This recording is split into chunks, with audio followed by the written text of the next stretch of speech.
Hi అండి, అందరికీ నమస్తే. పుథెండు పండుగ గురించి ఎంతమందికి తెలుసు మీలో?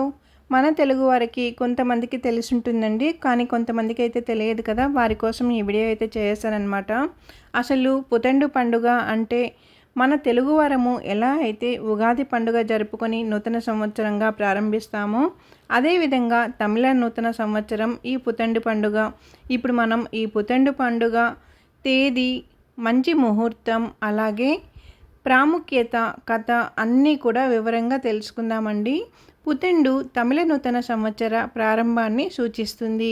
ఇది ఏప్రిల్ 14వ తేదీ సోమవారం నాడు వచ్చే తమిళ మాసం చితిరై మొదటి రోజున జరుపుకుంటారు.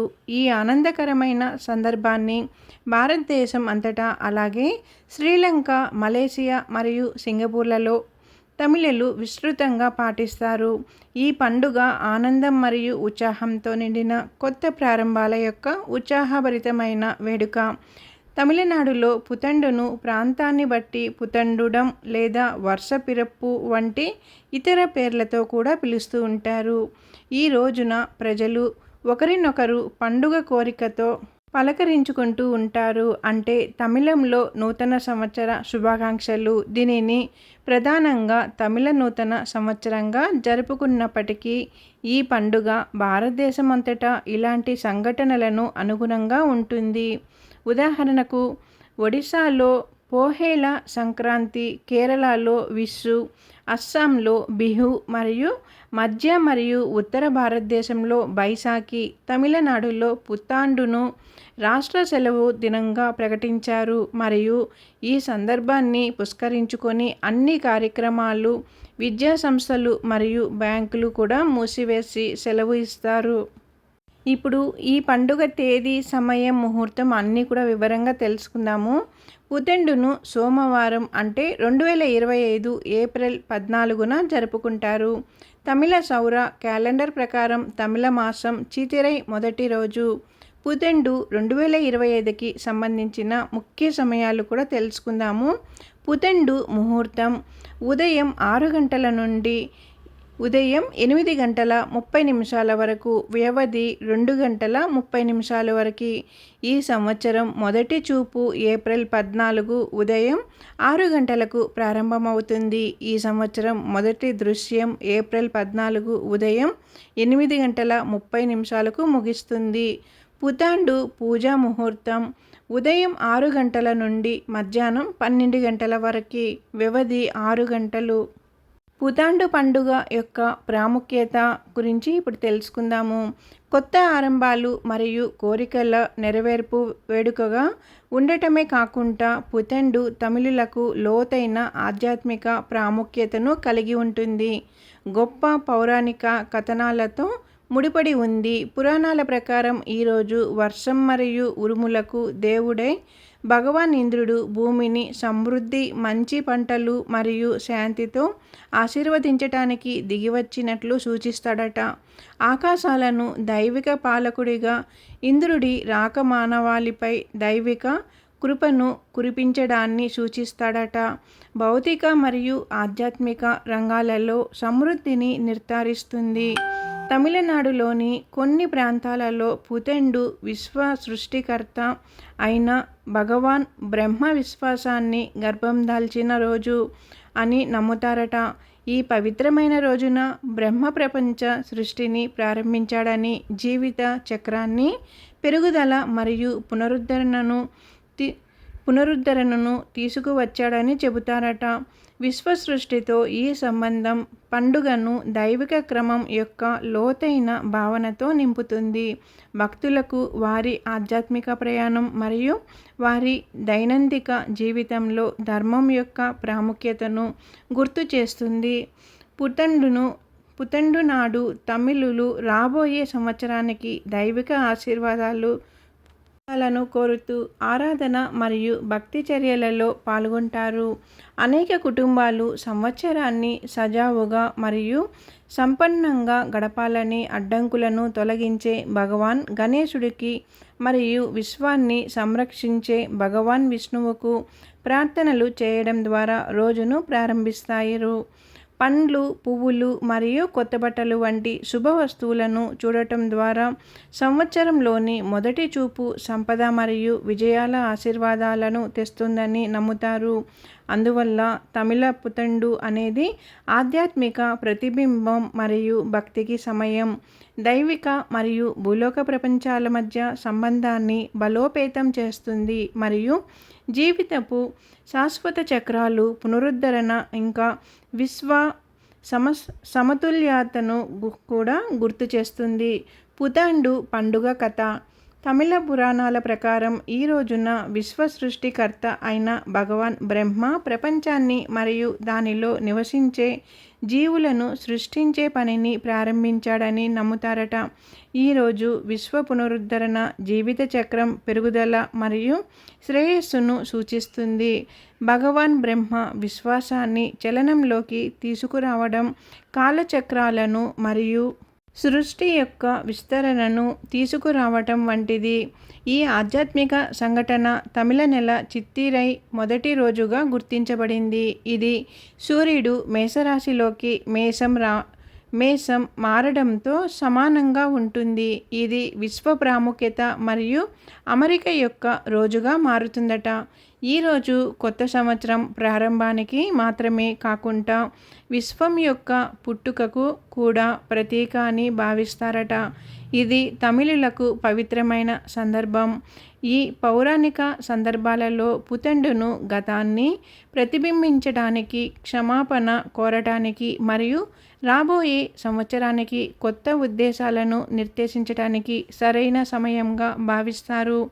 ఇది ఆశ మరియు పునరుద్ధరణ రోజు. ఇక్కడ భక్తులు సృష్టిని జరుపుకోవటానికి మరియు జీవిత బహుమతికి కృతజ్ఞతలు తెలియజేయడానికి కలిసి వస్తారు.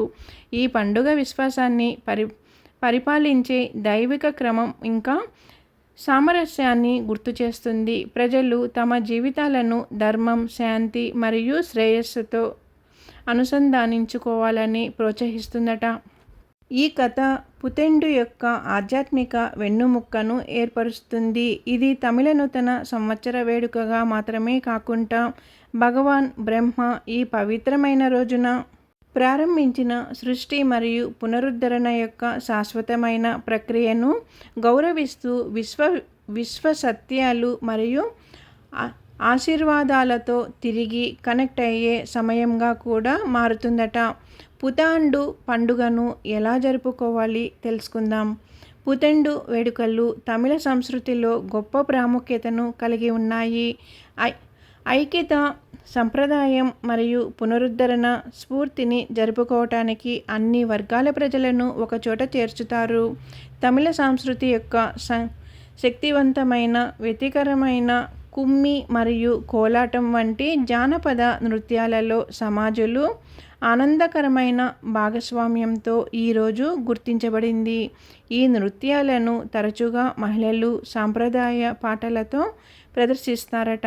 కుటుంబాలు మరియు స్నేహితులను సంబంధించే ఉల్లాసమైన వాతావరణాన్ని సృష్టిస్తారు. కుటుంబం మరియు సామాజిక బంధాలను బలోపేతం చేయడానికి ప్రజలు ప్రయత్నిస్తూ ఉంటారు. ఈ పండుగ బహుమతులు, శుభాకాంక్షలు మరియు ఆశీర్వాదాలను కూడా మార్పిడి చేస్తుందట.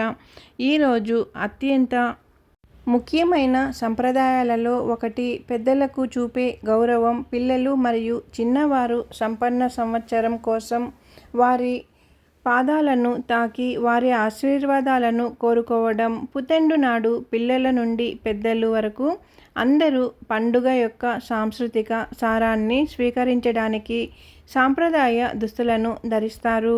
పురుషులు లుంగీలు, పంచెలు మరియు అంగవస్త్రం ధరిస్తారు. యువతులు తమ రంగురంగుల పావడాలను, దావణీలలో మెరుస్తారు మరియు మహిళలు కాంచీపురం చీరలలో జాతి ఆభరణాలతో జత చేయబడి ఈ సందర్భాన్ని అలంకరిస్తారు.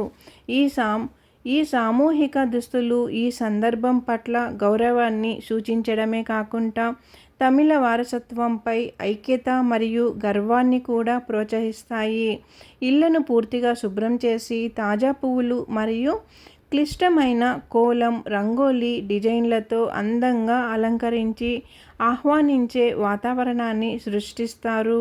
అతిథులను ఇళ్లలోకి సాధారణంగా స్వాగతిస్తారు. అక్కడ పండుగ వంటకాలు వడ్డిస్తారు. ఇది సమృద్ధి మరియు ఆతిథ్యాన్ని సూచిస్తుంది.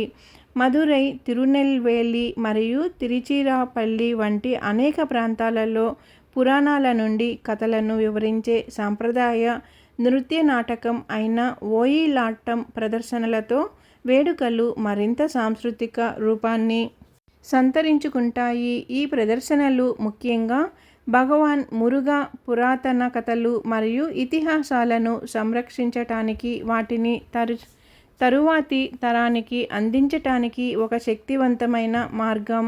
ఈ నృత్య నాటకాలలోని మంత్రముగ్ధులను చేసే లయ మరియు మనోహరమైన కదలికలు వేడుకలకు లోతును జోడిస్తాయి. పుతండును కేవలం ఆహారం మరియు దుస్తుల పండుగగా కాకుండా తమిళ సంప్రదాయాలు, ఆచారాలు మరియు దేవతలను గౌరవించే నిజమైన సాంస్కృతిక పునరుజ్జీవనంగా మారుస్తాయి.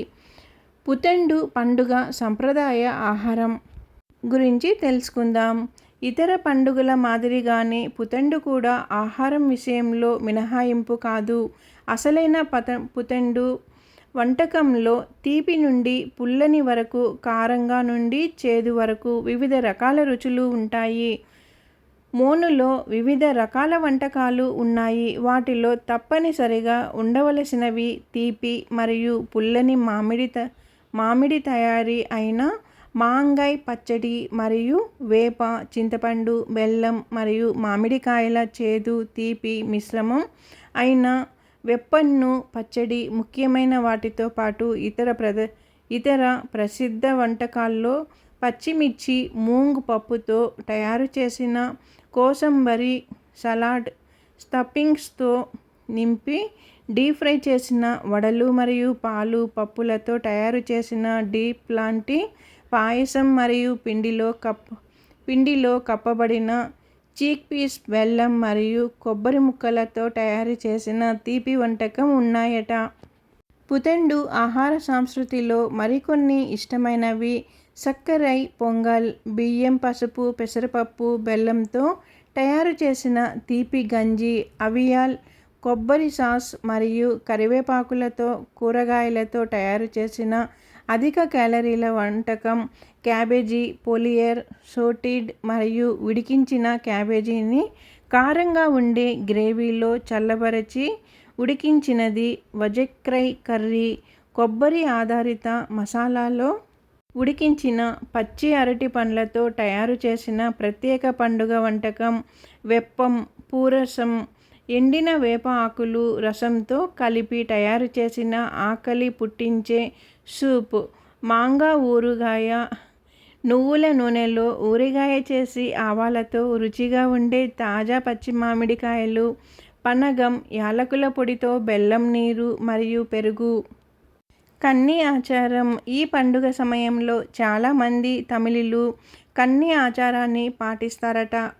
పుతండు పండుగ సందర్భంగా మామిడి, అరటి, తమలపాకులు, పనస, నగలు మరియు నగదు వంటి వివిధ రకాల వస్తువులతో ఒక పెద్ద పళ్ళెం తయారు చేస్తారు. పండుగ ఉదయం పోషకులు మొదట చూసేది కన్నీని వ్యూహాత్మకంగా ఉంచుతారు. ఈ ఆచారం ఇంటికి శాంతి, సామరస్యం మరియు శ్రేయస్సును తెస్తుందని భావిస్తారు. ఈ సంప్రదాయం పురాతన కాలం నాటిది మరియు ఇది ప్రధానంగా వ్యవసాయ సంస్కృతికి నివాళి. పండుగ ప్రారంభంలో అద్దంలో కన్ని ప్రతిబింబం శుభప్రదంగా పరిగణించబడుతుంది. ఆ తర్వాత ఇంటివారు స్నానం చేయడం, కొత్త బట్టలు ధరించడం మరియు ప్రార్థన చేయడం వంటి ఇతర ఆచారాలను నిర్వహిస్తారు. చివరగా ఈ కార్యక్రమం కోసం ప్రత్యేకంగా తయారు చేసిన వివిధ రకాల దక్షిణ భారత వంటకాలతో కూడిన విందు కోసం కుటుంబం సమావేశమవుతుంది. పుతండు పండుగ పూజా విధి తెలుసుకుందాం. సూర్యోదయానికి ముందే ఉదయం వేడుకను ప్రారంభించుకోవాలి. పూజ విజయవంతం కావడానికి శరీరం మరియు మనస్సు యొక్క పరిశుభ్రత అవసరమని నమ్ముతారు. కాబట్టి మిమ్మల్ని మీరు శుద్ధి చేసుకోవటానికి ఆచార స్నానం చేయాలి. కొత్త సంవత్సరానికి కొత్త ప్రారంభాన్ని సూచిస్తున్నందున కొత్త దుస్తులు ధరించాలి. సానుకూల శక్తిని ఆహ్వానించటానికి ఇంటిని పువ్వులు మరియు కోలం రంగోలీ డిజైన్లతో శుభ్రం చేసి అలంకరించుకోవాలి. పూజ చేయటానికి ఒక బలిపీఠం లేదా శుభ్రమైన స్థలాన్ని ఏర్పాటు చేసుకోవాలి. బలిపీఠం ఏర్పాట్ల గురించి కూడా తెలుసుకుందాం. బలిపీఠం మీద భగవాన్ గణేశుడు అడ్డంకులను తొలగించేవాడు, భగవాన్ విష్ణువు సంరక్షించేవాడు మరియు భగవాన్ బ్రహ్మ సృష్టికర్త విగ్రహం లేదా చిత్రాన్ని ఉంచుకోవాలి. రాబోయే సంవత్సరంలో శ్రేయస్సు, మంచి ఆరోగ్యం మరియు ఆనందాన్ని ప్రసాదించటానికి పుతాండు సమయంలో ఈ దేవతలను పూజిస్తారు. విగ్రహాలతో పాటు పండ్లు, పువ్వులు మరియు పురాణ్ పోలి లేదా మామిడి పచ్చడి వంటి స్వీట్లను నైవేద్యంగా ఉంచుకోవాలి. పూజా సమయంలో వెలిగించటానికి దీపం లేదా దీవెను సిద్ధంగా చేసుకోవాలి. సంవత్సరంలో మొదటి దర్శనం. పుతాండు రోజున ముఖ్యమైన ఆచారాలలో ఒకటి సంవత్సరంలో మొదటి దర్శనం. మీరు మేల్కొన్న వెంటనే కొత్త బట్టలు, బంగారం, వెండి, పండ్లు మరియు పువ్వులతో నిండిన ట్రే వంటి శుభ వస్తువులను చూడటం ఆచారం. ఈ మొదటి దర్శనం ఆశీర్వాదాలను తెస్తుంది మరియు సంవత్సరం మొత్తం కూడా అదృష్టాన్ని ఇస్తుందని నమ్ముతారట. ఈ ఆచారం దైవిక రక్షణ మరియు శ్రేయస్సు కోసం హృదయంలో ప్రార్థనలతో జరుపుకుంటారట. ప్రార్థనలు చేయడం ఇంకా దీపం వెలిగించటం కూడా తెలుసుకుందాము. బలిపీఠం ముందు కూర్చొని దీపం వెలిగించి దేవతలకు ప్రార్థనలు చేసుకోవాలి. అడ్డంకులను తొలగించేందుకు భగవాన్ గణేశుడి ఆశీస్సులను కోరుతూ గణపతి వందనంతో ప్రారంభించి తరువాత భగవాన్ విష్ణువు మరియు భగవాన్ బ్రహ్మకు ప్రార్థనలు చేసుకోవాలి. గత సంవత్సరానికి వారికి కృతజ్ఞతలు తెలుపుతూ మరియు కొత్త సంవత్సరంలో వారి ఆశీస్సులను కోరుతూ ప్రార్థనలు చేసుకోవాలి. మీరు మీ కుటుంబం లేదా ప్రాంతానికి ప్రత్యేకమైన గాయత్రి మంత్రం లేదా పుతెండు ప్రార్థనలను కూడా పఠించుకోవాలి. పూజా ఆచారాలు మరియు ప్రసాద సమర్పణ గురించి తెలుసుకుందాం. పూజా సమయంలో దేవతకు పండ్లు, పువ్వులు మరియు స్వీట్లు సమర్పించుకోవాలి. ప్రార్థన తర్వాత కుటుంబ సభ్యులకు ప్రసాదం, ఆహార నైవేద్యం అందించాలి. ఈ సందర్భంగా పుత్తువరుందం, మామిడి పచ్చడి మరియు కూటు వంటి ప్రత్యేక వంటకాలను తయారు చేయడం ఆచారం. కొత్త సంవత్సరం ఆనందం మరియు సమృద్ధిని సూచిస్తూ ఈ నైవేద్యాలను కుటుంబ సభ్యులు మరియు అతిథులతో పంచుకోవాలి. రాబోయే సంవత్సరానికి పూజ మరియు ప్రార్థనలు ముగించడం. పొందిన దైవిక ఆశీర్వాదాలకు కృతజ్ఞతలు తెలుపుతూ పూజను ముగించుకోవాలి. మీకు మరియు మీ ప్రియమైన వారికి శాంతి, శ్రేయస్సు మరియు మంచి ఆరోగ్యం కోసం అడగాలి స్వామిని. దేవతల పేరు జపిస్తూ వారి ఉనికికి కృతజ్ఞతలు తెలుపుతూ గంట లేదా తాళాలతో ఆరతి చేసుకోవాలి. పూజ తర్వాత పేదలకు ఆహారం, బట్టలు లేదా డబ్బును దానం చేయడం వంటి దాన ధర్మాలలో పాల్గొనాలి. ఎందుకంటే ఇది పండుగ సమయంలో లభించే ఆశీర్వాదాలు కాబట్టి. పుతెండు పండుగ పూజా మంత్రాలు. పుతెండు తమిళ నూతన సంవత్సర వేడుకలలో పఠించే ముఖ్య మంత్రాలు: గణపతి వందనం, సూర్య మంత్రం, గాయత్రి మంత్రం. వీటిని పఠించడం ద్వారా అనుకున్న కోరికలన్నీ కూడా నెరవేరుతాయని ఒక నమ్మకం. ఇకపోతే పుతెండు ప్రార్థనలు. ఇది సంపన్నమైన మరియు శాంతియుత సంవత్సరం కోసం దైవిక ఆశీర్వాదాలను కోరుతూ ప్రత్యేకంగా పుతాండు తమిళ నూతన సంవత్సరం కోసం చేసే ప్రార్థన. మధురం మంగళం ఆనందం నవవర్షోద్యం సర్వకాంతార్థకారిణి. మధురం మంగళం ఆనందం నవవర్షోయం సర్వకంఠార్థకారిణి అంటే అనువాదం: ఈ నూతన సంవత్సరం తీపిగా శుభప్రదంగా మరియు ఆనందంతో నిండి అందరికీ శాంతి మరియు శ్రేయస్సును తీసుకురావాలని కోరుకుంటూ పూజ చేసుకుంటారు. ఇదండి తమిళనాడు వాళ్ళు చేసుకునే పుతాండు పండుగ ప్రాముఖ్యత, విధి విధానం గురించి, ఇంకా తేదీ, సమయం, తిథి అన్నీ కూడా వివరంగా తెలుసుకున్నాం కదండి. ఎక్కడ కానీ స్క్రిప్ట్ చేయకుండా అయితే చూసారంటే కానీ తెలియని వారు కూడా అందరూ వివరంగా తెలుసుకుంటారు. ఈ వీడియో కానీ మీకు నచ్చినట్లయితే ఛానల్ సబ్స్క్రైబ్ చేసుకోండి, లైక్ ఇవ్వండి. తెలియని వారి కోసం నాకు తెలియకపోయినా పుస్తకాలు చదివి పండితులను అడిగి తెలుసుకొని మరీ వీడియోస్ అయితే చేస్తాను. వీడియో మీకు నచ్చినట్లయితే ఛానల్ సబ్స్క్రైబ్ చేసుకొని లైక్ ఇవ్వండి. అలాగే కొత్తగా చూసేవారు ఉంటే కానీ ముందుగా ఛానల్ సబ్స్క్రైబ్ చేసుకొని తర్వాత ఛానల్లోకి వెళ్ళి వీడియోస్ అన్నీ కూడా చూడండి. ఎలా ఉన్నాయి ఏంటి అని కామెంట్ చేయండి. అప్పుడే నేను తెలుసుకోగలుగుతాను కదండి. మీకు ఇంకా వివరంగా ఎలా తెలియజేయగలుగుతాను అనేది తెలుసుకుంటాను కదా, అందుకే కామెంట్ చేయండి.